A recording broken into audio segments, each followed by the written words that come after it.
안녕하세요. 오늘은 유럽 안보 지형에 엄청난 충격을 안긴 최근의 군사적 변화에 대해 다루어 보겠습니다.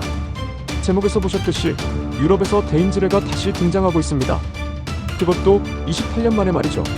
1997년 체결된 대인지뢰 금지 협약, 일명 오타와 협약에 따라 대부분의 국가들이 지뢰 사용을 포기해왔는데요. 하지만 지금 러시아와 국경을 맞댄 유럽 국가들이 하나둘 이 협약에서 탈퇴하며 국경지대에 다시 지뢰를 심기 시작했습니다. 왜 지금 지뢰를 다시 선택하게 되었는지, 그 배경에는 무엇이 있고 어떤 전략적 계산이 깔려 있는지 지금부터 하나씩 짚어보겠습니다. 먼저 MBT, 즉 마인벤 트리티, 우리말로는 대인지뢰 금지 협약이란 무엇인지부터 이해할 필요가 있습니다. 이 협약은 1997년 캐나다 오타와에서 체결되었기에 오타와 협약으로도 불리며 전 세계적으로 대인지뢰의 비인도성을 문제 삼아 이를 금지하자는 취지로 만들어졌습니다. 협약의 주요 내용은 세 가지입니다. 첫째, 대인지뢰의 사용 금지. 둘째, 생산과 비축 금지. 셋째, 이미 설치된 지뢰 제거 및 피해자 지원을 포함한 인도적 의무입니다. 이 협약은 그동안 165개국이 가입하며 국제적 공감대를 형성해왔고, 특히 유럽 국가들은 이 조약에 가장 적극적이었습니다. 그러나 일부 국가는 협약에 가입하지 않았습니다. 대표적으로 미국, 러시아, 중국이 있고 한반도의 남북한 역시 가입하지 않았습니다. 이들 국가는 자국의 안보 환경과 군사 전략상 대인지뢰를 필요로 한다는 입장을 고수하고 있습니다. 특히 러시아는 협약의 비가입국이면서도 실제 전장에서 대인지뢰를 광범위하게 활용하고 있습니다. 그렇다면 이제 질문은 이것입니다. 왜 유럽 국가들, 특히 러시아와 국경을 맞댄 국가들이 28년이나 지난 지금 협약에서 탈퇴하고 지뢰를 다시 심겠다고 나서는 걸까요?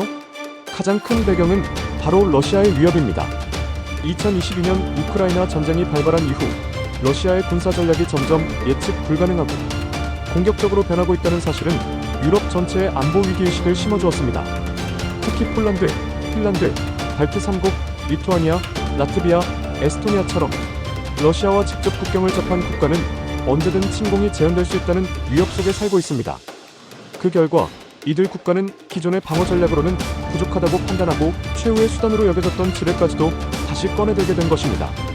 한마디로 말해 지뢰는 비인도적이지만 러시아의 침공은 더 큰 재앙이라는 판단입니다. 영국 텔레그래프에 따르면 이들 국가들은 조용한 숲길을 따라 또는 주요 이동 경로를 중심으로 수백만 개의 지뢰를 매설할 계획이며, 이는 단순한 억제가 아닌 실제 사용 전제의 전략적 조치입니다. 그렇다면 MBT 탈퇴는 단순한 선언으로 끝나는 것일까요? 아닙니다. 협약상 정식 절차가 필요합니다. 회원국이 탈퇴를 원할 경우 유엔 사무총장에게 서면 통보를 해야 하고, 그로부터 6개월 뒤에 공식적으로 탈퇴 효력이 발생합니다. 핀란드는 2025년 7월 11일 유엔에 탈퇴 의사를 통보했기 때문에 2026년 1월 11일 이후부터는 지뢰 생산 및 매설이 합법화됩니다. 리투아니아와 라트비아, 에스토니아도 지난 6월 말 통보했으며 역시 6개월 뒤 탈퇴가 확정됩니다. 이들은 MBT 탈퇴가 발효되는 순간부터 국경지대에 지뢰를 설치할 수 있고 자국 내에서 생산 재개도 가능해집니다. 다시 말해 2026년 초부터는 이 지역이 현실적으로 지뢰밭 유럽으로 재편될 가능성이 커진 것입니다. 실제 이들 국가는 단지 협약 탈퇴에 그치지 않고 지뢰 생산과 매설에 대한 구체적인 준비도 병행하고 있습니다. 핀란드는 현재 국방부 산하기관을 통해 지뢰 생산을 위한 예산을 편성 중이며, 과거 탄약 생산 경험이 있는 국영 군수기업 남모라프아가 생산을 담당할 것으로 예상됩니다. 리투아니아는 연간 수만 개 규모의 지뢰를 생산할 준비를 이미 끝냈으며 생산 인프라 구축도 완료된 상태입니다. 폴란드는 2027년부터 국방계획에 따라 본격적인 생산을 목표로 하고 있으며, 과거 군사공장에서 지뢰 기술을 전수받은 기술진들이 복귀해 훈련을 받고 있습니다.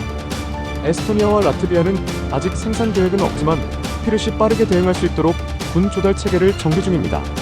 지뢰 전략이 다시 부상하게 된 또 다른 이유는 러시아의 전술 변화입니다. 전쟁 초기 기갑 전력을 대거 투입했던 러시아는 막대한 손실을 입은 후 현재는 보병 위주의 인해 전술로 방향을 바꿨습니다. 탱크 1만 대, 전투 차량 2만 3천여 대가 손실되자 전선에 대규모 병력을 투입해 밀어붙이는 방식으로 전략을 수정한 것입니다. 이런 전술의 가장 효과적인 방어 수단 중 하나가 바로 지뢰입니다. 실제 우크라이나군은 러시아군의 보병 진격을 막기 위해 전쟁 초반에는 사용하지 않던 대인지뢰를 적극 활용하기 시작했고, 현재는 자체 생산은 물론 미국, 유럽 국가들로부터 공급받은 지뢰를 전선에 매설하고 있습니다.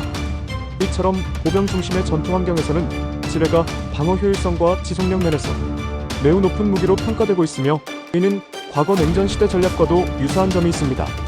그러나 이 모든 전략에는 명확한 딜레마가 존재합니다. 바로 민간인 피해입니다. 지뢰는 전투가 끝난 이후에도 오랫동안 땅속에 남아 무고한 사람들을 위협합니다.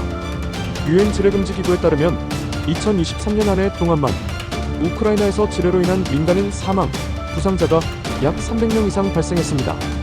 뿐만 아니라 농업용지나 산림지역에 심어진 지뢰는 향후 복구에도 막대한 비용이 들며 경제적 손실 또한 막대합니다. 어떤 연구에 따르면 지뢰로 인한 우크라이나 GDP 손실이 연간 110억 달러에 달한다는 분석도 있습니다. 이에 국제인권단체들은 이들의 NBT 탈퇴를 강하게 비판하고 있습니다. 노벨 평화상 수상자인 조디 윌리엄스를 비롯한 단체들은 단기적 안보 확보를 위해 장기적 인도주의를 포기해서는 안 된다고 경고합니다. 이처럼 유럽이 다시 지뢰 전략을 꺼내든 배경에는 절박함이 있지만 미래는 여전히 불확실합니다. 단기적으로는 국경 방어 강화에 효과를 발휘할 가능성이 크지만 장기적으로 전쟁이 끝난 후에는 막대한 제거 작업과 복구 비용이 뒤따르게 됩니다. 특히 국경지대의 지뢰는 표식 없이 매설되는 경우가 많기 때문에 사후 관리가 사실상 불가능하다는 비판도 존재합니다. 한편 러시아가 이 전술을 본격화하면서 주변국들도 이에 동조하게 되는 지뢰 도미노 현상도 우려됩니다. 궁극적으로는 국제지뢰금지 체계 자체가 약화되는 결과로 이어질 수 있습니다. 오늘 우리는 유럽에서 28년 만에 부활한 지뢰라는 무기의 현실을 들여다봤습니다.